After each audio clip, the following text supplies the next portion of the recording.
بسم اللہ الرحمن الرحیم۔ ناظرین، آج کا دوسرا ولاگ پیج 524 اور ہیڈنگ وہی چل رہا ہے، حرمت شراب کی تدریجی احکام۔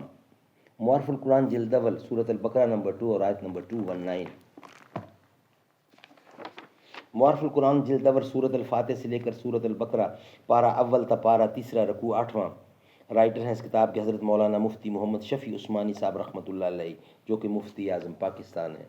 بسم اللہ الرحمن الرحیم۔ الحمد للہ وکفی وسلام علی عبادہ الذین اصطفیٰ۔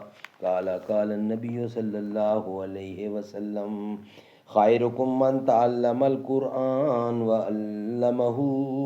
بہترین لوگ وہ ہیں جو خود بھی قرآن پڑھیں، دوسروں کو پڑھائیں، سکھائیں اور لکھائیں۔ سنایا ہند میں آ کر سردر ربانی، پسند کی کبھی یونا کی سرزمی میں ہے۔ دیار ہند نے جس دم میری صدا نہ سنی، بسایا خطہ جاپان و ملک چین میں نے۔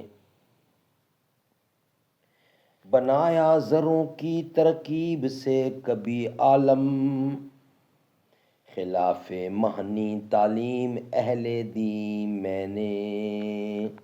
لہو لال کیا سینکڑوں زمینوں کو، جہاں میں چھیڑ کے پیکارے عقل و دین میں نے۔ شریعت اسلام نے شراب کے حرام کرنے میں اس تدریج سے اس لیے کام لیا کہ عمر بھر کی عادت، خصوصاً نشہ کی عادت کو چھوڑ دینا انسانی طبیعت پر انتہائی شاق و گراں ہوتا۔ علماء نے فرمایا فطام العادت اشد من فطام الرضاعت، یعنی جیسے بچے کو ماں کا دودھ پینے کی عادت چھوڑ دینا بھاری معلوم ہوتا ہے، انسان کو اپنی کسی عادت مستمرہ کو بدلنا اس سے زیادہ شدید اور سخت ہے۔ اس لیے اسلام نے حکیمانہ اصول کے مطابق اول اس کی برائی ذہن نشین کرائی، پھر نمازوں کے اوقات میں ممنوع کیا، پھر ایک خاص مدت کے بعد قطعی طور پر حرام کر دیا۔ ہاں، جس طرح ابتدا تحریم شراب میں آہستگی اور تدریج سے کام لینا حکمت کا تقاضا تھا، اسی طرح حرام کر دینے کے بعد اس کی ممانعت کے قانون کو پوری شدت کے ساتھ نافذ کرنا بھی حکمت ہی کا تقاضا تھا۔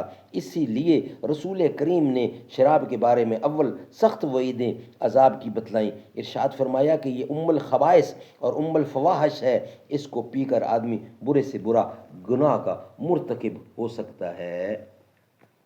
سبحان اللہ۔ اللہ تعالیٰ کا نبی ایک ایک چیز ہمیں بتا رہا ہے، سکھلا رہا ہے اور سمجھا رہا ہے۔ ناظرین، دوسرا ولاگ ہمارا کمپلیٹ ہوا، انشاءاللہ تیسرے ولاگ میں اس کا بقیہ حصہ سامنے رکھیں گے۔ میرے سینے کی دھڑکن ہے، میری آنکھوں کے تارے ہیں، سہارا بے سہاروں کا نبی کے وہ دلارے ہیں۔ سمجھ کر تم فقط اپنا انہیں تقسیم نہ کرنا، علی جتنے تمہارے ہیں علی اتنے ہمارے ہیں۔ فلک سے جو اتر آیا زمیں کا وہ ستارہ ہے، جسے سمجھا نہیں کوئی خدا کا وہ اشارہ ہے۔ نبی نور خدا ہے تو علی نور نبی سمجھو، میرے سینے کی دھڑکن ہے، میری آنکھوں کے تارے ہیں۔